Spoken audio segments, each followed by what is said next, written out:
You're about to enter a world of wizards and minions and movie monsters and heroes, but do you have what it takes to really conquer Universal Orlando? We're here to give you the best Universal tips and tricks of all time today on DFB Guide.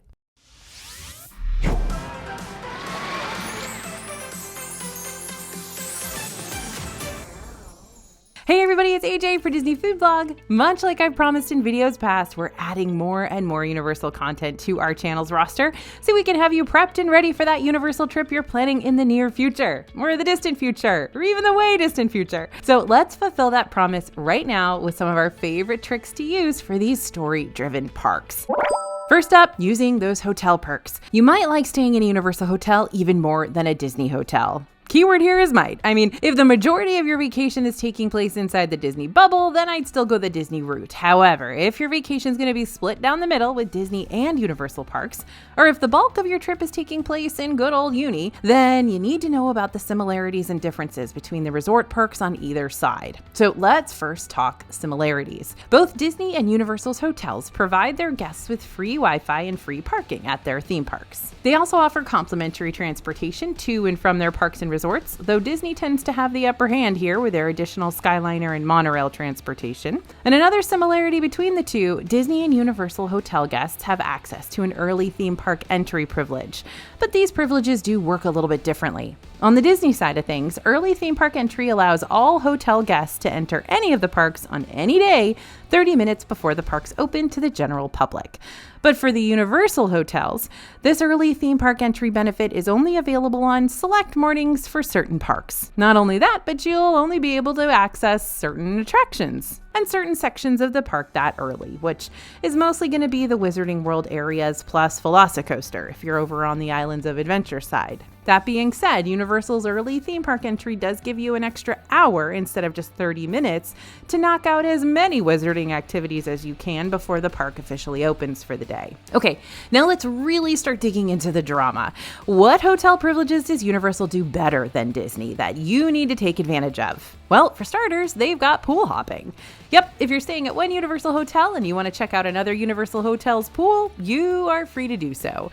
The only pools you won't be allowed to pool hop over to, if you're not already staying as a guest there, is the Endless Summer Surfside and Dockside. Universal also has free package delivery for any souvenir purchases that you make during your park day that you'd prefer to send back to your resort instead of having to lug around with you all day long. Disney used to have this before, but it hasn't returned since the 2020 closures. And here's the big one. If you're staying at one of Universal's premier hotels like Loews Portofino Bay, Hard Rock Hotel, Royal Pacific, you will receive a free Universal Express Unlimited Pass, which gives you the chance to use all of Universal's express lanes to bypass the main ride lines. And since this is the Unlimited Pass, you can use that line bypassing privilege for each ride as many times as you want to. So if you want to go on, say, Harry Potter and the Forbidden Journey 17 times in a row, you can do that if your stomach will allow you. Now, Disney recently released their own version of a Premier Lightning Lane that seemed to be their parallel to this major Universal Premier hotel perk, but we quickly learned that Disney's deluxe resort guests are still expected to pay a lot of money for those Premier Lightning Lane privileges on top of their deluxe resort stay and their park tickets. So Universal Orlando still comes out way ahead on this one. That being said, there are a couple of Express Pass hitches that you need to be aware of. The first is that rides like Pteranodon Flyers and Hagrid's Motorbike Adventure over in Islands of Adventure do not have express lanes. Those are the only two though, but you can't use your complimentary Express Pass to skip over the bulk of those lines. The second thing is that a stay at the newest Premier Hotel coming onto the scene, Universal's Helios Grand Hotel, will not include the Express Pass perk initially. That could change later on, but for the time being, no dice, which makes it kind of that's dead to me. So Helios will still offer many other of the same hotel perks though, complimentary transportation, early entry, plus a brand new major hotel perk, a direct park entrance that opens right into Epic Universe. Universal's two other new hotels, Stella Luna and Terra Nova, will also offer complimentary shuttle service and early entry benefits at a value room price point, but they will not have the direct entry into the park. Oh, Epic Universe, we are excited to see you enter the Orlando theme park scene next year. In fact, we're so excited that we created a full Epic Universe Ultimate Guide so you can learn all about this new park's different lands and what you need to plan ahead for before you go. Go ahead and scan the QR code you see on the screen now, or head over to disneyfoodblog.com/epic to pick up your free digital Epic Universe companion after this. Next big tip, take the shortcuts. We are all about saving time and saving steps over here at DFB, but since you'll often find us talking about Disney World shortcuts here on the channel, I think it's time we tell you about our favorite Universal theme park shortcuts. So let's start at Universal Studios Florida first. If you're at the front of the park and you're trying to get to the back of the park as quickly as possible, where Diagon Alley is, take the path on the right that connects Minions Land to Hollywood instead of charging straight ahead. This path is much more direct and keeps you from having to walk all the way around the lagoon. And since we're on the lagoon bypassing subject, once you pass through the Simpsons area and right before you reach the World Expo area, you're going to find a wooden bridge shortcut that'll take you over the water instead of around it, leading you the rest of the way over to Diagon Alley. Now, this next shortcut is a major caveat. Sure, it'll save you steps, but it won't necessarily save you time. And that's the Hogwarts Express. The Hogwarts Express is only accessible with a park-to-park ticket, but if you're wanting to travel over to Islands of Adventure after you've finished up in Universal Studios, this magical locomotive will transport you on over to Wizarding World Hogsmeade. Not only that, but this step saver could also be considered a ride in and of itself, thanks to the immersive Harry Potter scenes that you'll see playing from your cabin window and door during your journey. Now, I'm not completely saying that the Hogwarts Express won't save you time, because it very well could, especially if you're in the far back of Universal Studios Florida and you need to get over to Islands of Adventure.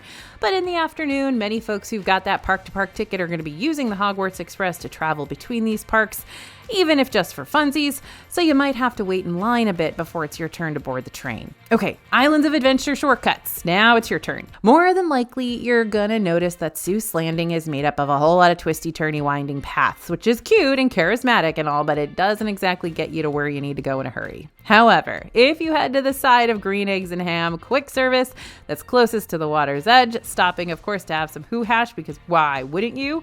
You'll find a significantly shorter and somewhat straighter path through the rest of the land. So, you know how in our Magic Kingdom videos, I tend to recommend that y'all cut through the Main Street USA shops if you want to bypass the crowds outside? Yep, you can do something similar in Islands of Adventure too.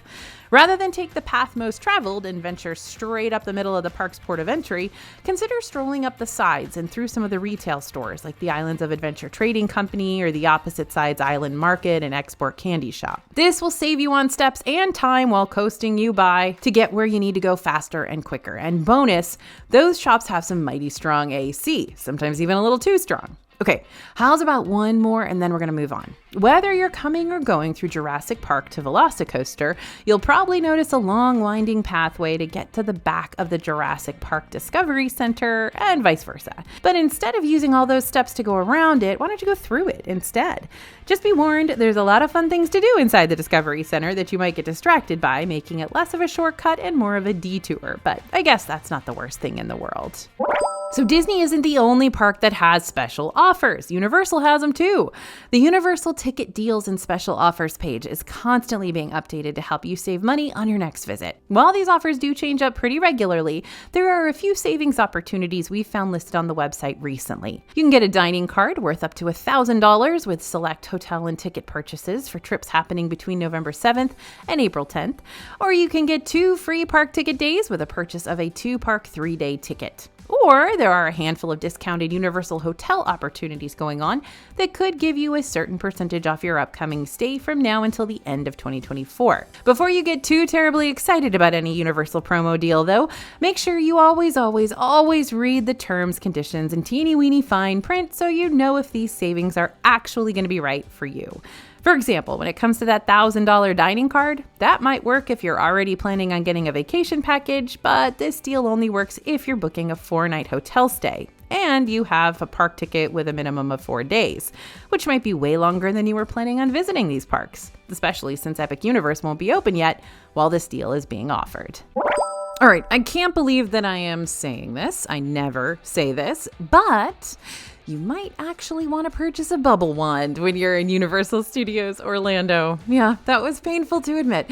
On July 3rd of this year, Universal Studios Florida introduced us to their brand new parade, the Mega Movie Parade. This became Universal's biggest daytime parade to date, with 13 new floats, almost 100 performers from dancers to skaters to stilt walkers and more, and tons of special effects. And that's where the bubble wands come into play.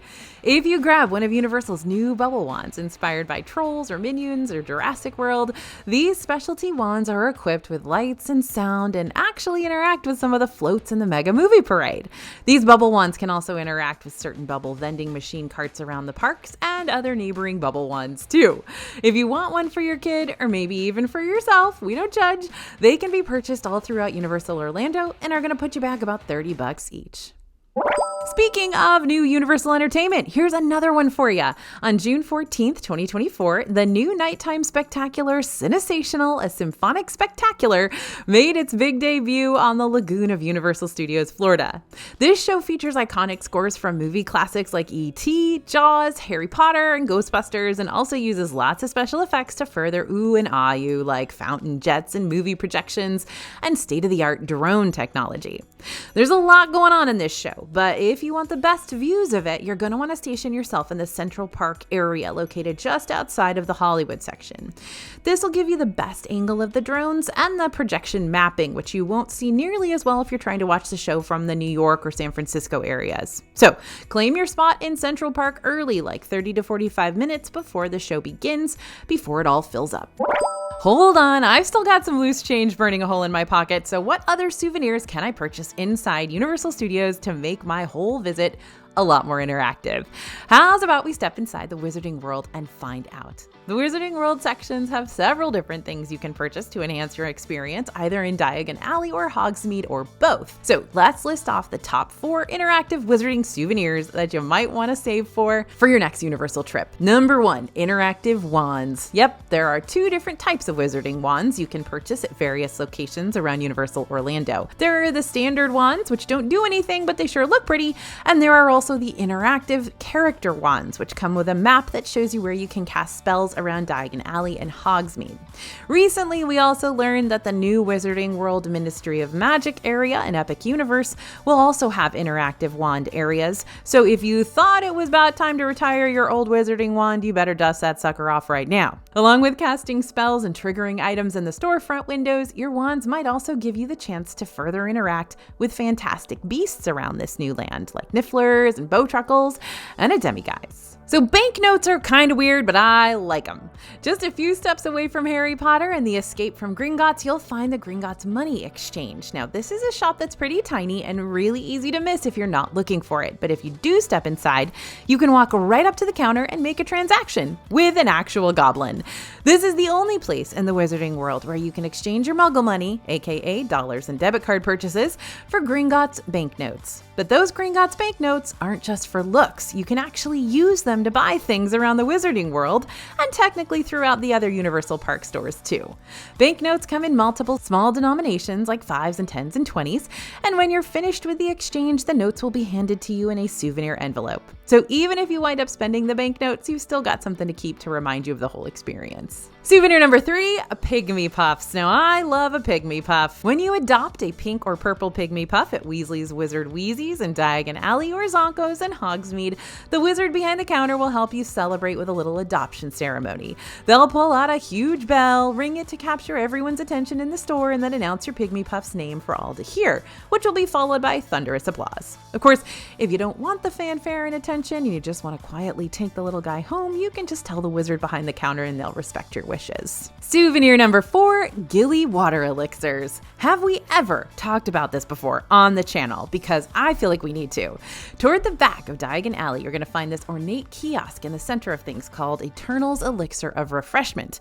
If you've purchased a bottle of Gilly water, which is just regular water with a witchy name, or you've got your own bottle of water on hand, you can purchase an elixir to add to your drink and give it a nice little flavor boost. You can choose from elixirs like Fire Protection Potion, a Watermelon Peach peach and strawberry flavor, Babbling Beverage, a fruit punch flavor, Draft of Peace, a mixed berry flavor, and the Elixir to Induce Euphoria, a pineapple, mint, and green apple flavor, which doesn't sound super euphoric to me, but whatever.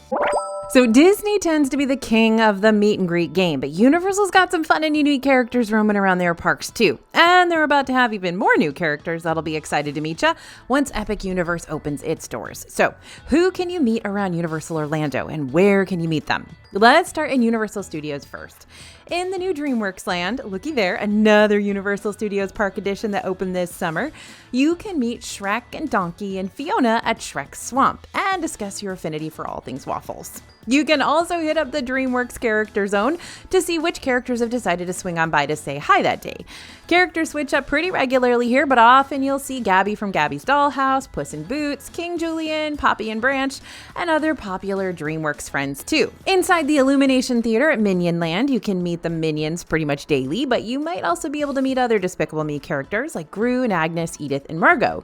Some of the characters from the Illuminations film Sing also like to make guest appearances here every now and then too. The night bus conductor isn't hard to miss if he's meeting and greeting with guests when you walk by. He'll be standing right next to the double-decker night bus in the London section of the Wizarding World, ready to engage with any muggle who chooses to talk with him. Now, his little shrunken head would also like to have a word with you too, just don't take what he says very seriously, all right? Some of the most impressive meet and greets you'll be able to witness happen right outside the Transformers ride, since you can meet the Optimus Prime, Bumblebee, and or Megatron. But these robots in disguise appear at various times throughout the day, and it's kind of a look of the draw as to which of the three will come out for a scheduled meet and greet.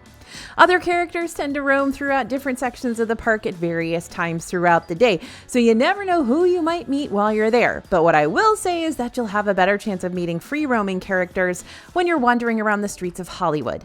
Movie icons and fan-favorite cartoon characters tend to frequent this section of the park regularly, making it a great spot for those who love character interactions. As far as Islands of Adventure is concerned, you can actually meet Marvel characters here over in Marvel's Superhero Island. I know, feels like it's Disney's thing, right? But to be fair, Marvel was at Universal first. To make a long story short, there's a licensing agreement where Universal Orlando is allowed to keep its rights to the Marvel characters for now, thanks to an agreement signed in 1994 between Marvel and MCA Inc., aka the Musical Corporation of America. But there's a catch. See, Universal can only use the old school comic versions of these characters and can't use any of Disney's updated MCU influences. So that's why the Marvel characters you'll meet here will be more vintage, which if you're a fan of the classic comics, you might prefer. You can either meet these Marvel characters near the Marvel Alternaverse store, or you can even book reservations for a character dinner with them, which will happen over at Cafe 4. One of the most popular meet and greets across all of Universal Orlando parks, surprisingly enough, happens at Seuss Landing during the holidays when the Grinch shows up to spread his version of Christmas cheer, I guess. Throughout the rest of the year, a different, more cartoony version of the Grinch takes his place, which isn't quite as popular, but still a nice alternative if you're not going to be visiting Islands of Adventure during the most wonderful time of the year. Oh, and if you're wondering how you can meet those TikTok famous Death Eaters that everyone keeps posting about, if you know, you know, those are fall specialty characters that meet with guests throughout September and until the beginning of November, over in the Wizarding World sections on select evenings. So if you missed them this year, I think there's a pretty good chance you can catch them next year, or maybe even the year after that. Who knows? Now, I've already rambled on long enough about Universal's characters, but I do want to quickly mention who you could potentially see wandering about the third Universal park to be Epic Universe once it opens on May 22nd. Over in the new Wizarding World, Ministry of Magic, you'll be able to roam around Wizarding Paris and encounter other visitors and officials and residents straight from the Wizarding World, including exchange students from the Hogwarts and Livermore schools of witchcraft and wizardry, an Auror who will be inquiring about shifty magical characters, and talking portraits of delightful wizards who will engage with locals about the latest witchy tea. In Super Nintendo World, you can chit-chat with classic video game characters like Mario, Luigi, Toad, and Princess Peach. In Dark Universe, you'll be able to mix and mingle with famous movie monsters if you are brave enough. And over in How to Train Your Dragon, the Isle of Berk, get ready to meet Hiccup and Toothless and a whole slew of other Viking comrades too. Okay, so not all of Universal's rides are hop in line and go rides. Many of them require you to place your loose articles in a locker first. This is very important to understand, especially if you're going to Universal for the first time. It's very different from how Disney does their thing. Universal offers 3 different types of lockers. There's the complimentary ride lockers, the prepaid ride lockers, and the all-day lockers. Now, if you just need a place to stow your stuff while you ride one of the attractions, the free ride lockers in most cases should work for you just fine. The free time is calculated using the ride's current wait time and the actual duration of the ride. After that, each additional half hour is $3 with a daily max of $20. But let's say you're in line for a ride and it breaks down, causing you to have to stand there in the queue longer than you expected to. Will you still have to pay for a locker then?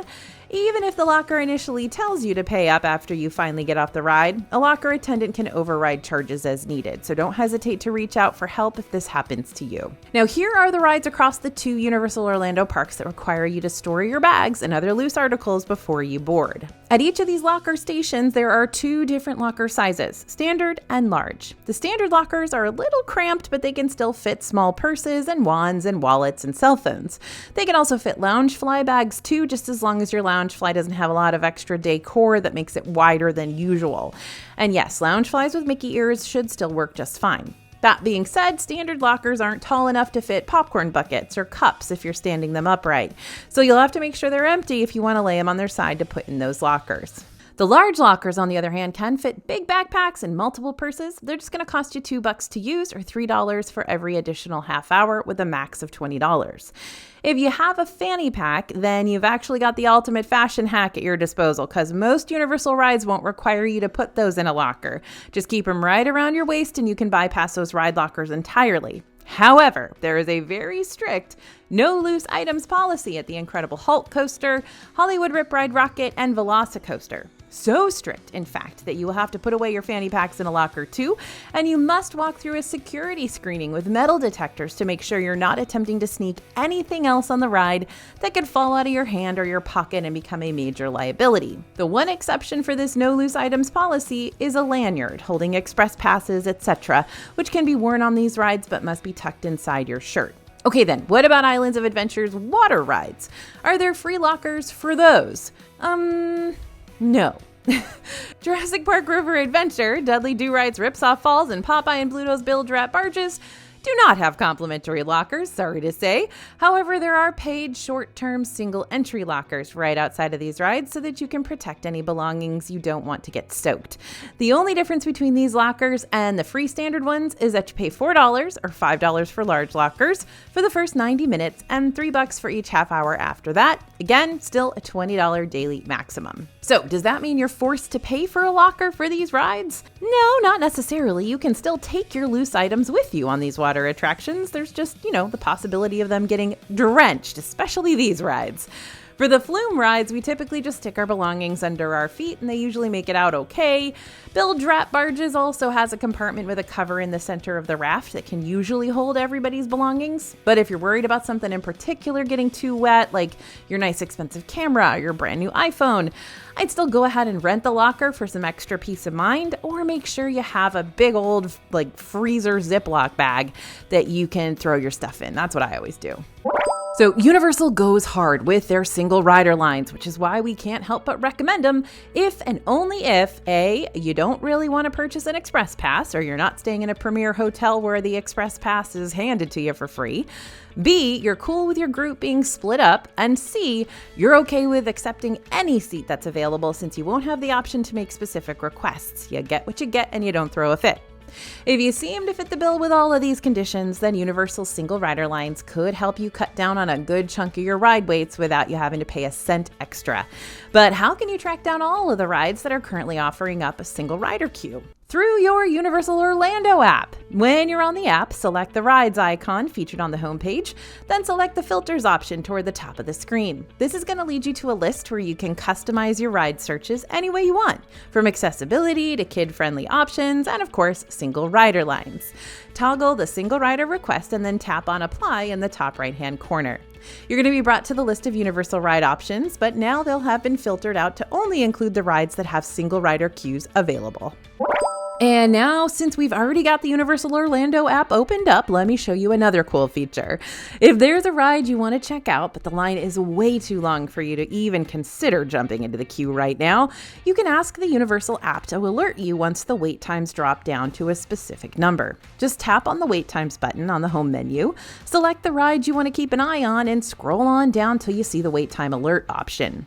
You'll have to enable notifications for the app before this feature will work for you, but once you do that, you can set a wait time number that you would be willing to wait for and ask the app to alert you once the ride reaches that wait time in real life. Once the ride time actually drops down to that number, the app will ping you through your push notifications so you don't have to constantly be checking your phone and keeping tabs on the wait times yourself. This is such a great feature, and I wish Disney would add this to their app. Now, if you don't find anything that you really want to eat while you're inside the Universal parks, I'm sure you're eating the Who Hash though, because it's really, really good. You may want to turn your attention to the numerous offerings available at CityWalk. CityWalk is the Universal equivalent of Disney Springs, but instead of you having to take a separate bus to get there, all you got to do is walk outside the Universal Park gates and whammo, there you are. In fact, you have to cross through the entirety of CityWalk just to reach the park, so you'll get acquainted with this little shopping strip pretty quickly. Much like Disney Springs, the bulk of CityWalk's restaurants are owned by third parties, and that means you're bound to see some restaurants that are a bit more on the touristy side of things that you could very well find in other popular tourist destinations. This includes stuff like Bubba Gump's, Margaritaville, Hard Rock Cafe. Sure, these restaurants are all fine and dandy and just might be the kind of food you're looking for. But if you're on the lookout for some restaurants that are a bit more on the unique side of things, maybe not completely unique, but at least a little harder to find, then here are some of the CityWalk restaurants you might want to check out while you're in the area. First, Toothsome Chocolate Emporium. Come on, you know I had to start with Toothsome. This place is a full-service restaurant, bar, and confectionery where the theming is devoted to steampunk and chocolate. At select times throughout the day, you'll be able to see Professor Dr. Penelope Thibault Tinker Toothsome and Jacques, the two original characters specifically conjured up for the restaurant's lore. And you can attempt to get a walk-up reservation for Toothsome, but this restaurant tends to be popular, so you might be better off making reservations in advance. Though I will say, first thing when it opens on a weekday, it's not going to be that crowded. Restaurant number 2, Pat O'Brien's. This is a reproduction of the OG location down in New Orleans, which is the home of the original dueling pianos. Pat O'Brien serves up Cajun dishes like gumbo and jambalaya and po' boys, as well as a variety of drinks like the authentic New Orleans Hurricane cocktail. Restaurant number 3, Bob Marley, A Tribute to Freedom. This often overlooked table service features Jamaican cuisine in honor of its namesake, musician Bob Marley. Now, the building itself is a replica of Marley's childhood home, filled with memorabilia and plenty of reggae tunes. Restaurant number 4, Antojito's Authentic Mexican Food. In the mood for Mexican? Here you go. This has a decent-sized menu with a good amount of Mexican-inspired options and generous portions. Now, if you got a stellar Mexican restaurant back home, I'm not sure the food here is going to compete with that, but it's a great option if you're looking for a last-minute table service location, and the service here tends to be pretty good. Restaurant number 5, Vivo Italian Kitchen. This might be one of our favorite of the CityWalk options when it comes to food quality. At Vivo, you're going to be able to order Italian eats like wood stove pizzas and fresh pasta. There's also a nice array of both vegetarian and non-veg options here too. Okay, I know what you're thinking, and I agree. We need even more Universal Orlando content on this channel and stat, so keep checking back here with us, and we'll continue to keep you updated on the latest Universal news and tips. Also, don't forget to check out our Universal playlist. We got a lot of videos that you wouldn't expect, so check them out. And don't forget to head over to DisneyFoodBlog.com/epic so we can send you your free Epic Universe Ultimate Guide. Thanks for listening, everyone, and thanks for watching. As always, this is AJ for Disney Food Blog, and we'll see you real soon.